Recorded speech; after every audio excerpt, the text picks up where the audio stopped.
Jésus sembla aller à contre-courant des pratiques lors du sabbat. Quel message a-t-il voulu nous faire passer ?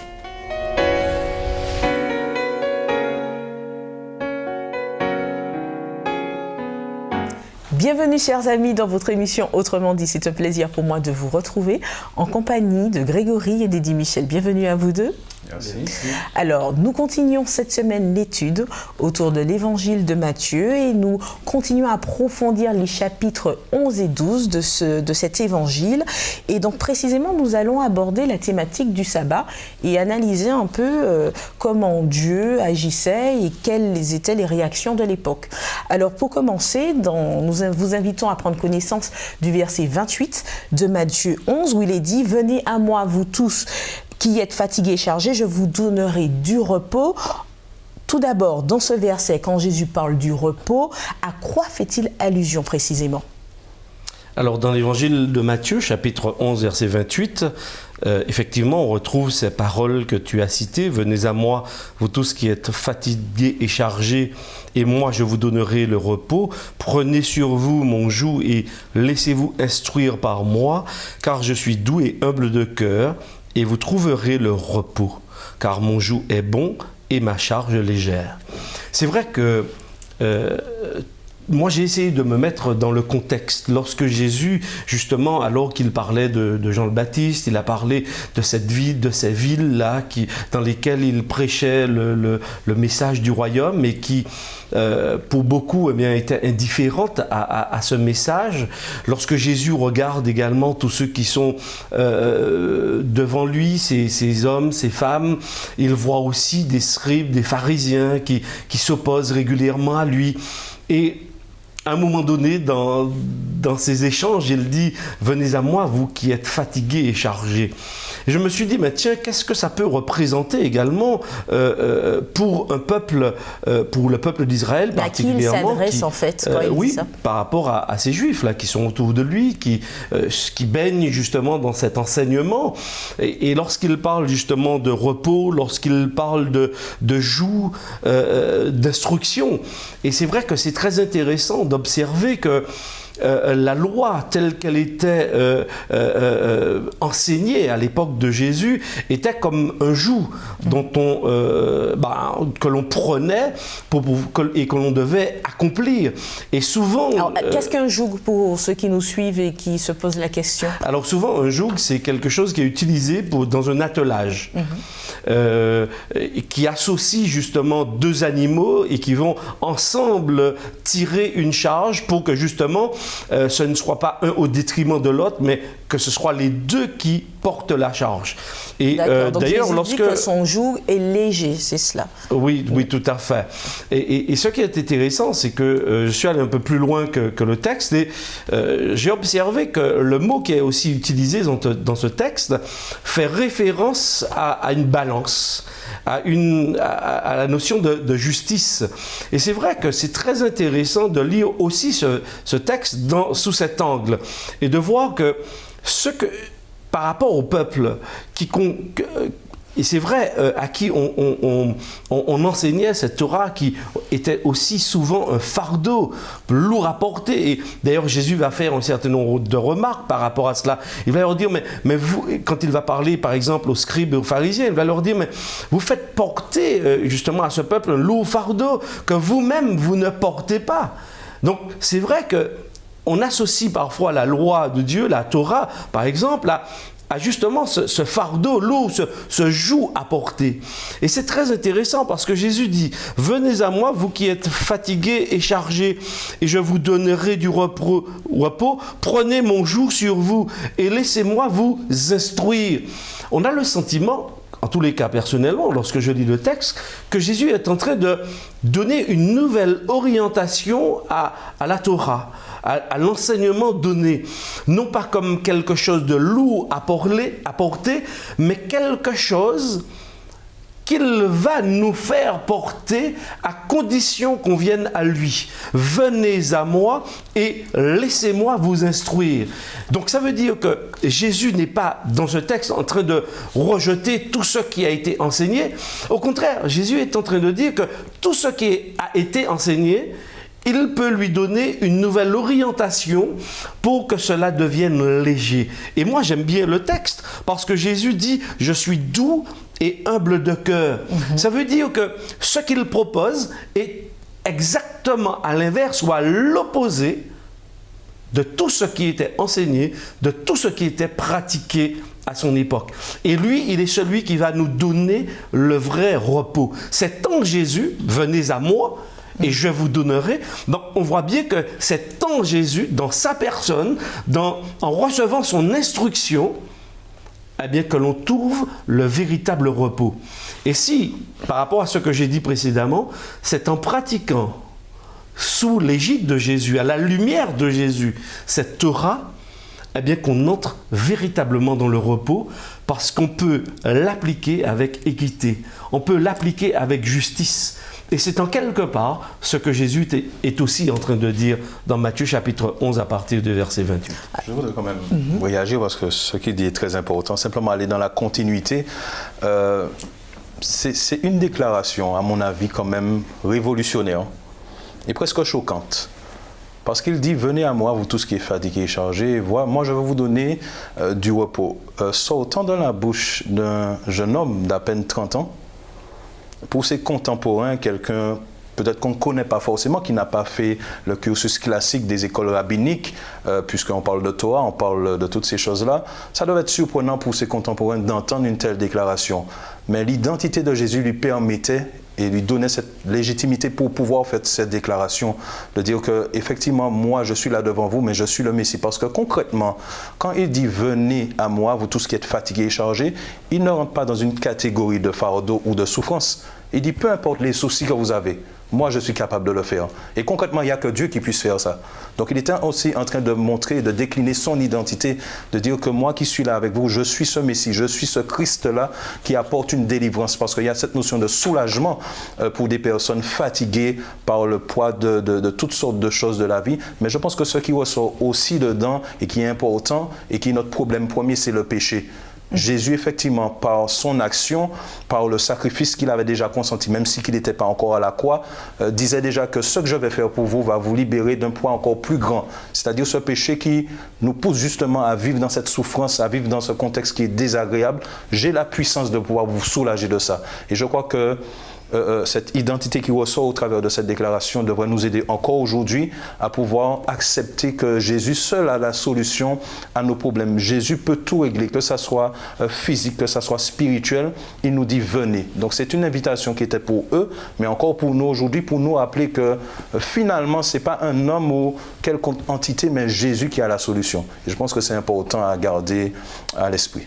Alors c'est vrai que lors de la précédente étude, nous avons vu comment Jésus n'était pas reconnu en somme par les Juifs, et par rapport à ce que vous dites, il l'appelle, c'est un appel lancé pour venir, et il si on veut, il désalourdit entre guillemets la Torah, il allège tout cela, mais c'est vrai qu'à un moment, dans Matthieu 11, à partir du verset 20, il fait des reproches un peu à des villes, à Capernaum, à Chorazin, à Bethsaïda, et il les compare un peu à Sodome, Tyr, Sidon, pour dire qu'ils sont encore plus terribles que ces villes-là, parce que alors qu'il a œuvré, il a fait bon nombre de miracles, il fait cet appel, et pourtant rien n'y fait. Mais quelle est la particularité de cette ville pour que Jésus puisse s'exprimer de la sorte?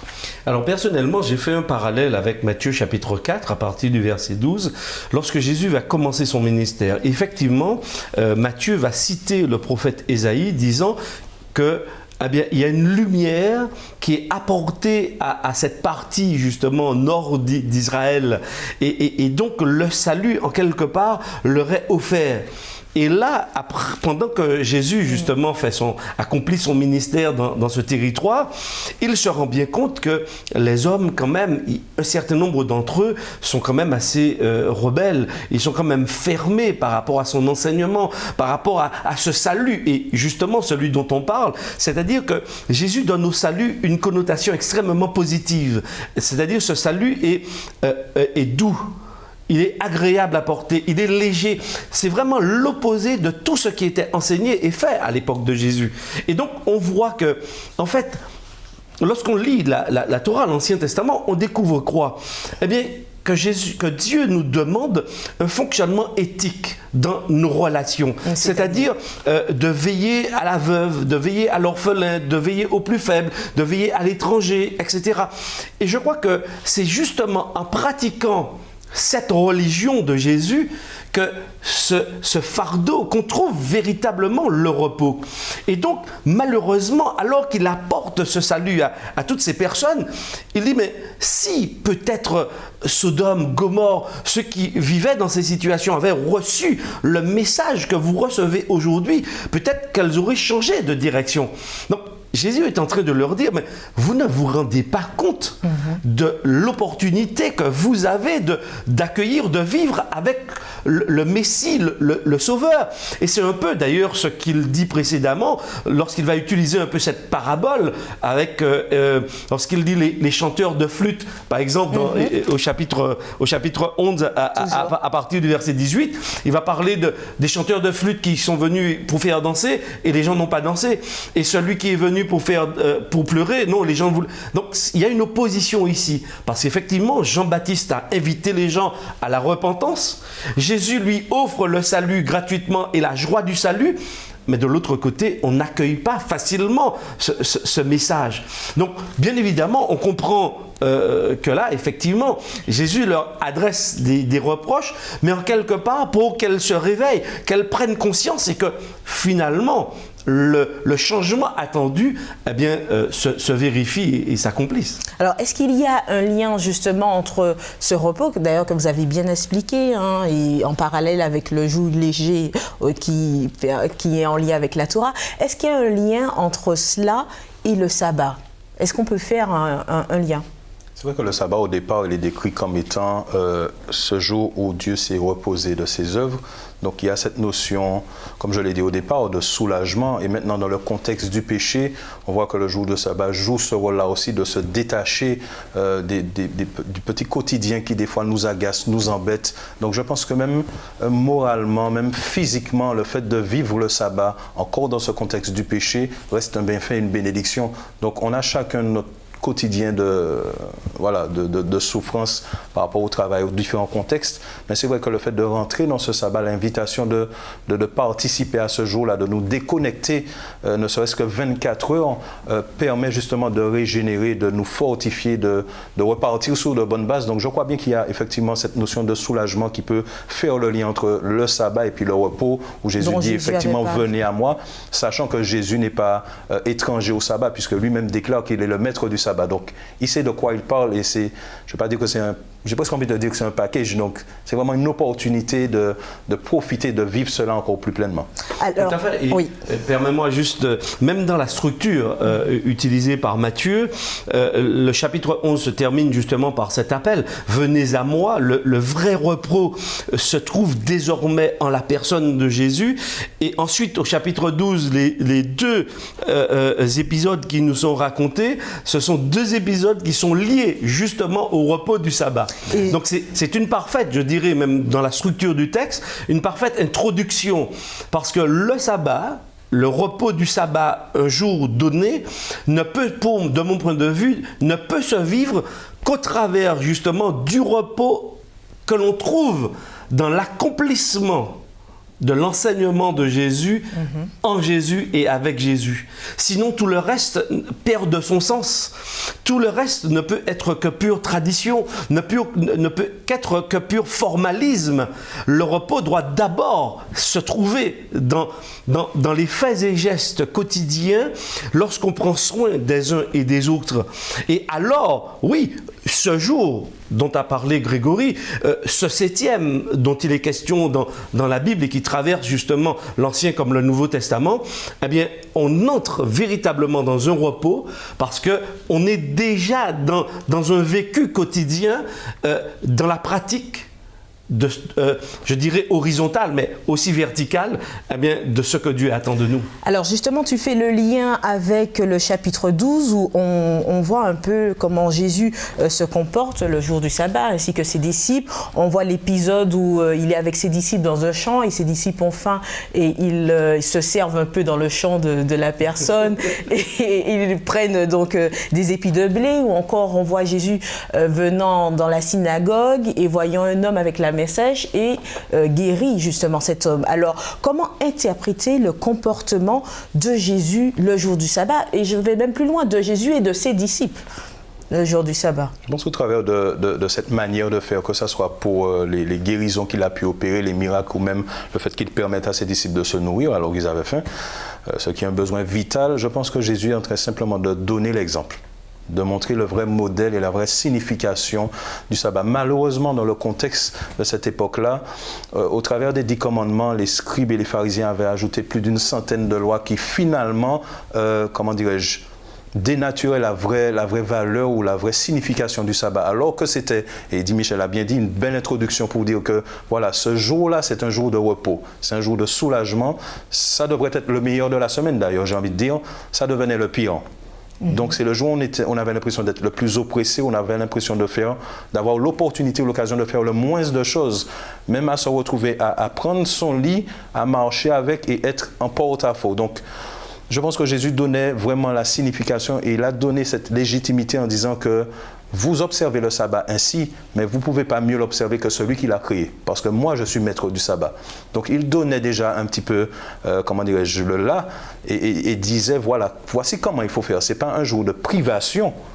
Au contraire, c'est un jour où on peut faire de bonnes choses, où on peut aider, où on peut le vivre pleinement et profiter justement de ces opportunités-là ou de ce jour de congé, j'ai envie de dire, pour faire du bien encore plus autour de nous. Alors je rebondis par rapport à ce que tu nous dis et mets tes propos en relation avec Matthieu 12, verset 12, où il nous dit, Jésus, il est donc permis de faire du bien les jours du sabbat. Est-ce que cela signifie que, ma foi, tout est permis le jour du sabbat dans la mesure où les mobiles derrière sont louables. Voilà, on peut se donner à cœur joie. Je reprends un peu ce que j'ai dit précédemment. Pour moi, vivre avec Jésus, c'est une continuité. C'est une continuité et dans l'apprentissage de la volonté de Dieu. La volonté de Dieu, elle s'exerce pour moi, c'est-à-dire je comprends le projet de Dieu pour moi, mais je comprends aussi le projet de Dieu pour l'autre. Et dans cette dynamique, en fait, si je puis me permettre, il n'y a pas d'interdit. Sinon que de faire du bien à ceux qui sont autour de nous. Donc, tout est autorisé, je dirais, le jour du sabbat. Et par excellence, parce qu'on n'attendra pas particulièrement ce jour-là pour faire le bien, mais par excellence, on lui donne encore plus de valeur quand, par exemple, on rencontre quelqu'un qui est dans le dénuement et on lui apporte justement un secours et on n'attend pas un autre jour pour le faire. Alors, Eddy Michel, je souhaite juste titiller un peu. Est-ce que cela signifie que je peux aider mon patron qui a besoin d'aide ce jour-là en particulier, ou encore je peux bien sûr aider le pâtissier du coin à faire son chiffre d'affaires et donc acheter ce dont j'ai besoin? Est-ce qu'il y a une limite en soi ou pas du tout? Il n'y a pas de limite. Il y a une relation avec Jésus. Maintenant, mes propos, je sais, peuvent être déformés, mais c'est un risque. Je crois que chaque individu est placé dans sa relation avec Dieu et il a à répondre pour lui-même. Je crois que chacun, et Grégory en a parlé précédemment, on parlait des écailles qui doivent tomber de nos yeux, nous sommes dans une marche, dans une progression avec Dieu. Et l'étudiant de la Bible doit rester ouvert à Dieu. Il y a des erreurs que je peux commettre et que je commettrai encore. Et il y a certaines que j'ai commises dans le passé. J'espère que je ne vais pas commettre les mêmes demain ni aujourd'hui. Mais il y a des situations où je peux donner un coup de main à mon patron si je lui explique ce que je fais avec lui ce jour-là ponctuellement. Mais je ne prendrai pas, ça c'est mon point de vue, je ne prendrai pas l'habitude de le faire. Par exemple, nous sommes dans un territoire où il y a des cyclones, il y a des mauvais temps. Il y a un mauvais temps qui passe un vendredi soir. Pourquoi je n'irai pas aider mon patron le samedi? Enfin, Personnellement, je ne vois pas de difficulté. Je suis au contraire en train de dire à mon patron que ma religion a un sens. Elle a un sens et elle ouvre mes yeux sur les besoins de ceux qui sont autour de moi, y compris de ses besoins. Maintenant, sur d'autres trucs, aspects, calendrier, etc., on pourrait aussi trouver des arrangements pour que je sois libéré le 7e jour, pour que je puisse effectivement avoir des moments de méditation, pour rencontrer mes frères et sœurs, mes amis qui partagent la foi avec moi, qui ont la même foi que moi. Mais je crois que lorsqu'il y a mauvais temps, parfois on prend son coutelas et on va aider le voisin. On ne sort pas du cadre du sabbat. On lui donne au contraire son plein sens. Et pour moi, ce serait aller à l'encontre du sabbat si justement il y a toutes ces personnes qui sont autour de moi et je reste chez moi fermé et je ne regarde pas les autres. Ça, c'est pour moi peut-être être comme ceux qui critiquaient Jésus et qui l'épiaient pour voir à quel moment, justement, ils sortiraient de leur propre commandement concernant le sabbat et pas être attentifs, justement, aux besoins des autres. Et par exemple, ici, dans Matthieu 12, Jésus est attentif aux besoins de ses disciples.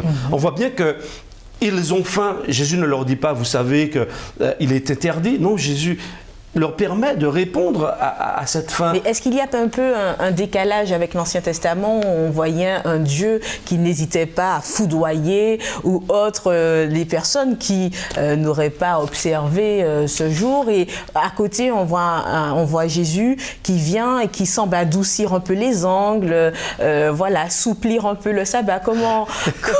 Sur quel pied danser du coup? Je pense qu'on ne pourra pas prendre tous les cas de figure donc tu en as cités qui sont très intéressants, qui peut effectivement citer comme ça peuvent porter à confusion, mais je pense que Eddie Michel a bien répondu. Je pense qu'au-delà de ce qu'on peut penser du sabbat, il faut garder à l'esprit, puisque nous ne sommes pas à l'initiative de ce sabbat, c'est celui qui l'a créé qui peut seul dire comment il fonctionne, entre guillemets.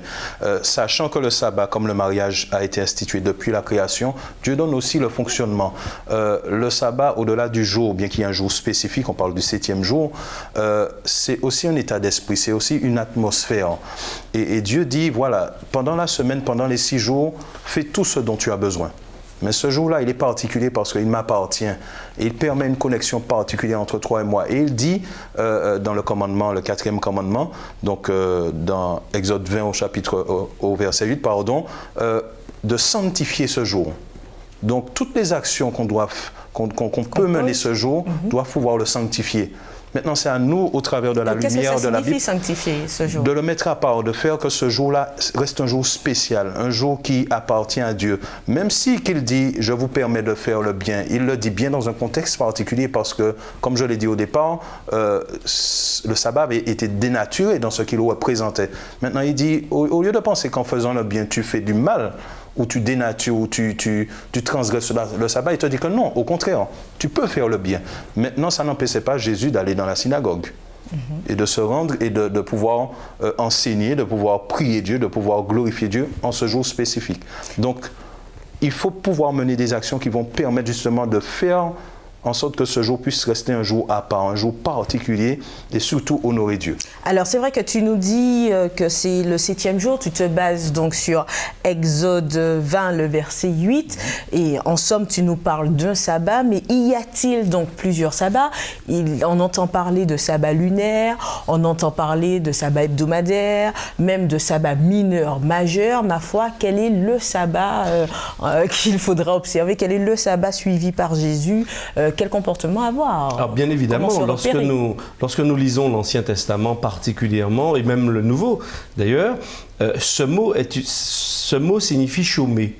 Donc bien évidemment, un certain nombre de fêtes dans l'Ancien Testament sont nommées sabbat. Donc oui, ce terme, c'est un terme générique, si je puis m'exprimer ainsi, pour parler d'un certain nombre de fêtes, y compris la fête hebdomadaire, qui est le 7e jour. Mais je crois que volontairement, Dieu, déjà dans le cadre de la création, dans Genèse chapitre 1, chapitre 2, il nous place déjà ce 7e, et pour moi, toute la force du texte et du sabbat 7e s'enracine dans le livre de la Genèse, au chapitre 1, chapitre 2. C'est-à-dire que Dieu qui crée 1, 2, 3, 4, 5, 6, et le 7e jour, donc bien évidemment, il n'est pas parlé de sabbat dans le livre de la Genèse, mais il est parlé du 7e jour. Après, dans Exode, on va voir effectivement, et on va parler des sabbats, mais on va parler aussi du sabbat hebdomadaire, c'est-à-dire du 7e. Et moi, je me réfère à celui-là, puisque effectivement, il est fait référence à lui dans Exode, mais aussi dans Deutéronome, concernant ce jour mis à part. Et on voit bien que dans Genèse chapitre 2, ce jour est mis à part. C'est le jour de Dieu.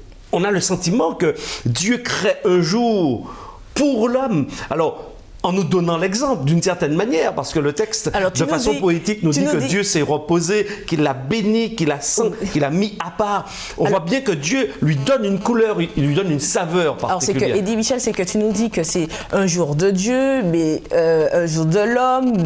Comment se dépatouiller dans tout cela? De Dieu, parce que dans le texte de la Genèse, c'est Dieu qui est l'acteur. Dieu est acteur et Dieu cesse son activité le 7e jour. Il le met à part. Donc on voit bien que lui, il a une action précise ce jour-là. Mais on voit bien que tout le cadre de la création n'est pas pour Dieu. Le cadre de la création, c'est pour le bien de l'homme. Donc Dieu va créer un jour. Et d'ailleurs, l'homme qui est créé le 6e jour, je dirais que la première journée qu'il vit, c'est une journée de repos avec Dieu. C'est-à-dire que lui-même, il n'a même pas travaillé, il n'a rien fait. Et il rentre dans un dialogue avec Dieu. Il entre pour découvrir tout ce que Dieu a mis en place. Donc je dis, Dieu a volontairement mis et créé ce jour-là pour le bien-être de l'homme qu'il vient de créer, pour que cet homme qu'il connaît, comment il va fonctionner, c'est vrai qu'il aura des activités, que cet homme n'oublie pas celui qui l'a créé, ne se laisse pas absorber et consommer, je dirais, par toutes ces activités, mais qu'il puisse ne jamais oublier que il y a quelqu'un au-dessus de lui, quelqu'un qui l'a créé, quelqu'un qui l'aime, quelqu'un qui prend soin de lui. Même quand il ne travaille pas, cet être prend soin de lui et veille sur lui. Alors restons justement sur ce sabbat hebdomadaire, donc vous avez dit que c'est le 7e jour au regard d'Exode 20, et si on regarde par rapport à tes précédents propos, Grégory, où tu faisais référence aux pratiques des pharisiens et aux lois qu'ils avaient ajoutées en plus du commandement, où ils avaient mis pléthore de lois qui alourdissaient un peu ce jour, aujourd'hui, est-ce que le sabbat, pour ceux qui l'observent, n'est pas tout autant déformé? Je pense que oui. Des fois, on peut-être le vit mal. Alors, je ne vais pas rentrer dans tous les aspects personnels, mais il peut être un jour quand même rempli, même hors contexte, religieux, j'ai envie de dire. C'est le jour dans la semaine qui est le plus vendeur et le plus rempli, même dans la société. Donc, c'est vrai qu'on perd cette notion de 7e jour, qui est un jour où, au lieu de s'éloigner des activités, on en prend plus. Et même des fois, dans un contexte un peu plus, religieux, on a l'impression aussi de tomber dans j'ai envie de dire, dans ce travers-là. Je pense que l'enseignement, et puisqu'on fait ces études-là, c'est peut-être parce qu'aujourd'hui encore, peut-être sous une autre forme, effectivement, on fait de ce jour un jour rempli d'activités, mais qui finalement alourdissent la journée et fait que, quand on se retrouve le premier jour de la semaine, le dimanche, on est encore plus fatigué pour attaquer la semaine. Je pense qu'il faut revenir à ces bonnes bases, se rappeler du principe que Jésus instaure et qu'il dit, ce jour n'est pas fait, le sabbat, l'homme n'a pas été fait pour le sabbat, mais le sabbat pour l'homme. Il faut que ce jour-là reste un jour de bien-être, de soulagement, de réconfort, de régénération, et vraiment le vivre ainsi. Si on doit avoir des activités, c'est des activités qui doivent permettre ça, mais pas le contraire. Et c'est ce qu'il faut garder à l'esprit. Et justement, j'allais demander, pour que ceux qui nous suivent puissent bien comprendre, en définitive, qu'est-il permis de faire le jour du sabbat? Alors, je pense que ce sera la conclusion. Oui, permets-moi de ne pas donner de liste, parce qu'effectivement, en tant qu'être humain, on aime bien avoir les listes, être sûr pour bien cocher exactement ce qu'on va faire, ce qu'on ne va pas faire. Jésus ne l'a pas fait. Certes, les gens à l'époque de Jésus l'avaient fait. Il y avait une série il y avait toute une casuistique par rapport à tous les cas qui pourraient se présenter le jour du sabbat. Mais Jésus, lui, n'est pas entré dans ce piège. Il a laissé le sabbat ouvert Parce que l'homme, Dieu l'a créé avec une intelligence. Dieu l'a créé pour qu'il soit aussi en contact avec lui. Et c'est de ce contact que va découler justement le faire du sabbat. Et c'est pourquoi j'aime bien le chapitre 11, verset 28. « Venez à moi et je vous donnerai. » Si on ne va pas à la source pour être nourri, pour être désaltéré, pour être enseigné, comment va-t-on pouvoir vivre pleinement? Comment pourra-t-on réfléchir aux activités à mener ce 7e jour? Donc, bien évidemment, je ne prendrai pas le risque de le faire pour les auditeurs. J'aurais souhaité au contraire que chacun s'y mette, que chacun retourne à Jésus, que chacun cherche auprès de Jésus pour comprendre. Parce que de la même manière qu'à l'époque de Jésus, on pouvait se rendre à la synagogue sans observer le sabbat et être des années lunaires. Lunaire, oui. Non, volontairement, j'ai fait ce jeu de mots. Mais on peut être à des années lumière de la volonté de Dieu. Je pense que c'est le risque. Mais tout comme l'amour vrai, agapé, l'amour est ouvert. L'amour de Jésus n'a pas de limite. Parce que justement, plus on avancera, plus on découvrira encore. Donc, n'essayons pas de mettre des limites, même en 24 heures, de ce qu'on peut pas faire. Je crois que Dieu veut qu'on s'intéresse à lui et qu'on s'intéresse aux autres.